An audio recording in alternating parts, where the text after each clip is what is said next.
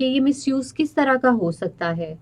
سو یہ مس یوز ان کے کسی بھی کام سے ریلیٹڈ ہو سکتا ہے جو انہوں نے ایز اے سائیکالوجسٹ کیا ہوگا یا ایز اے ریسرچر کیا ہوگا.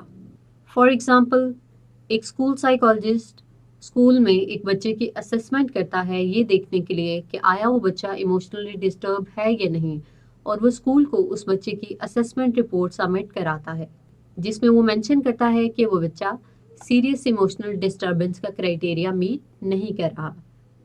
لیکن کچھ دن بعد سائیکالوجسٹ کو پتہ چلتا ہے کہ اس کے کام کا غلط استعمال کیا گیا اور پرنسپل نے اسپیشل ایجوکیشن کا کوٹا فل کرنے کے لیے سائیکالوجسٹ کی بنائی گئی رپورٹ کے صرف وہ پارٹ سپرنٹینڈنٹ کو پیش کیے جن میں سے یہ ظاہر ہو سکتا تھا کہ وہ اسٹوڈنٹ ایموشنلی ڈسٹرب ہے.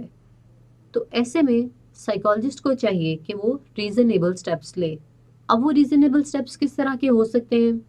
یعنی سب سے پہلے وہ پرنسپل سے بات کرے کہ وہ اسٹوڈنٹ کی کمپلیٹ اسسمنٹ رپورٹ سپرنٹینڈنٹ کو فارورڈ کرے، اور اگر ایسا نہیں ہوتا تو سائیکالوجسٹ کو چاہیے کہ وہ اسٹوڈنٹ کی کانفیڈینشیلٹی کو مینٹین رکھتے ہوئے خود سپرنٹینڈنٹ کو اس رپورٹ کے بارے میں آگاہ کرے. مور over, the ethical issues can also arise in teaching, in organization, or misusing something on the website and so on.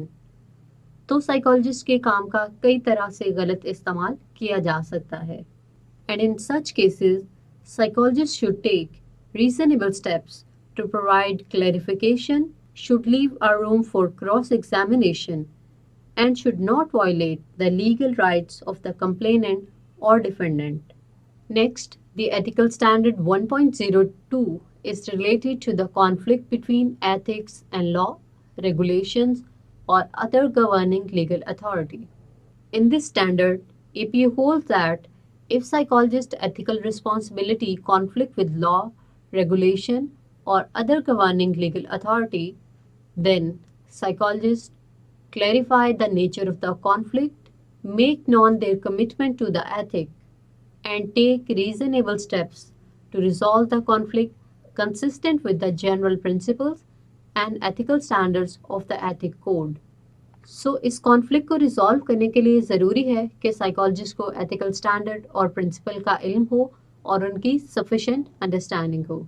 جیسے کہ ہم نے پہلے بھی بات کی تھی کہ ایتھیکل کوڈز کی ریکوائرمنٹ اکثر لاء کے ساتھ، عدلیہ کے ساتھ اور دوسری لیگل اتھارٹیز کے ساتھ کانفلکٹ کر سکتی ہیں، اسپیشلی ان سائیکالوجسٹ کے لیے جو ملٹری یا کریکشنل سیٹنگ میں کام کر رہے ہوتے ہیں.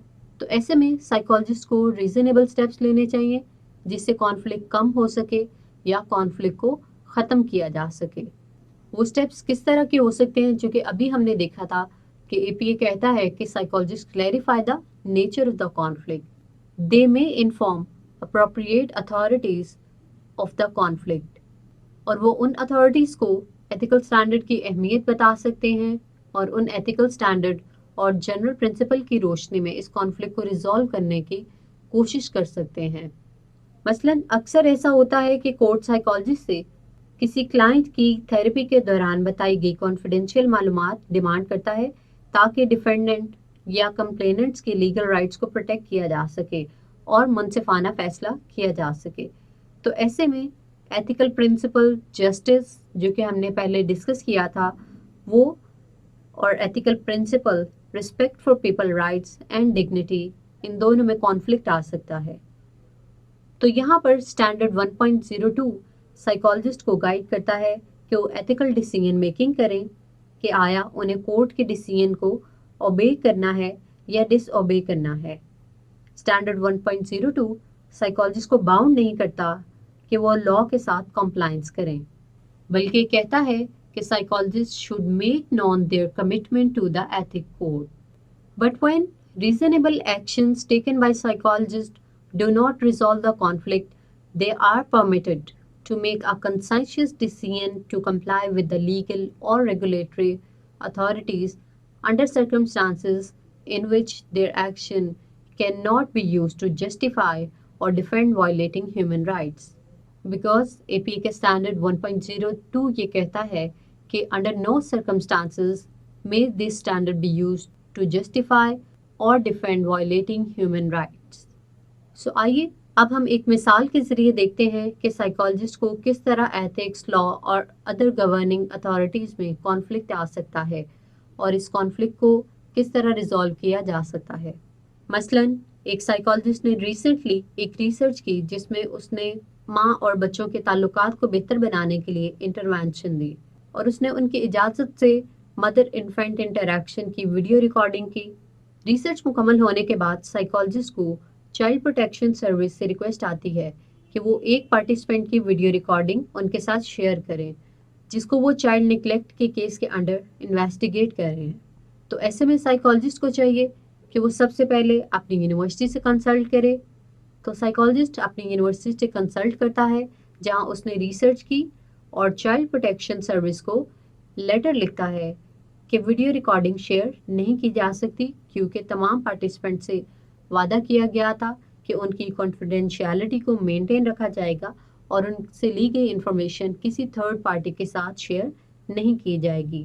سو یہ ساری بات سائیکالوجسٹ ایک بہت ہی ریسپیکٹفل وے میں دوسری اتھارٹیز کو بتائے گا کہ اپنے پارٹیسپینٹ کی کانفیڈینشیلٹی کو مینٹین کرنا اور ان کی پرائیویسی کی حفاظت کرنا سائیکالوجسٹ کی ایتھیکل رسپانسبلٹی ہے۔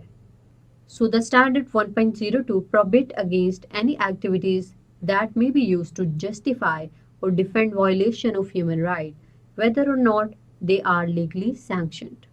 And these human rights can be people's right to life, right to liberty, right to security, right to confidentiality, right to freedom from torture, the right to highest attainable standards of physical and mental health, and many more.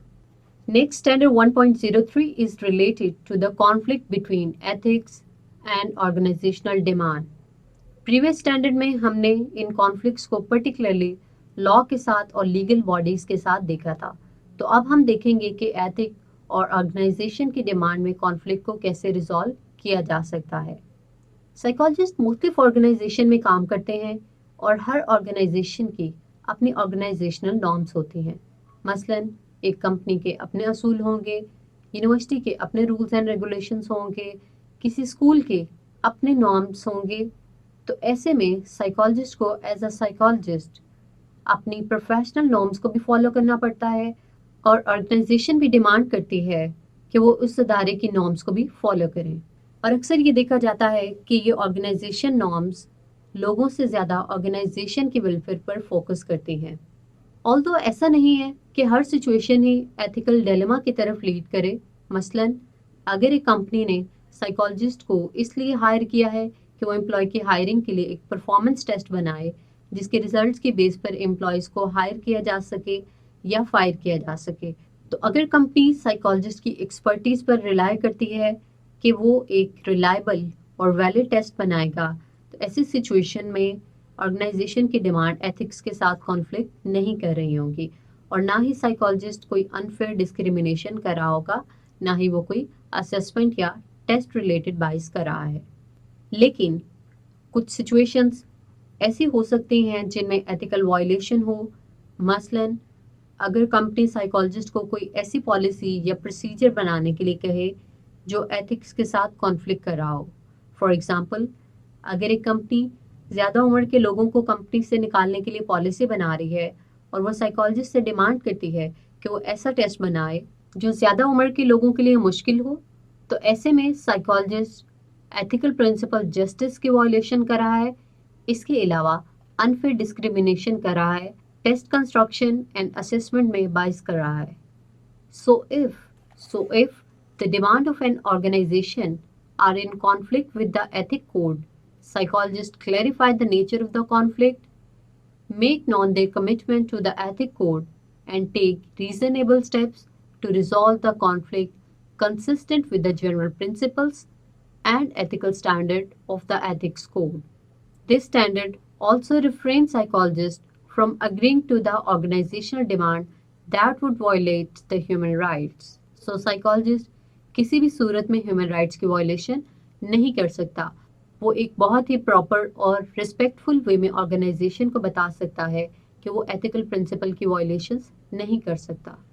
Next standard 1.04 is related to informal resolution of ethical violation. So when psychologists believe that there may have been an ethical violation by another psychologist, they attempt to resolve the issue by bringing it to the attention of the individual. If an informal resolution appears appropriate and the intervention does not violate any confidentiality rights that may involve.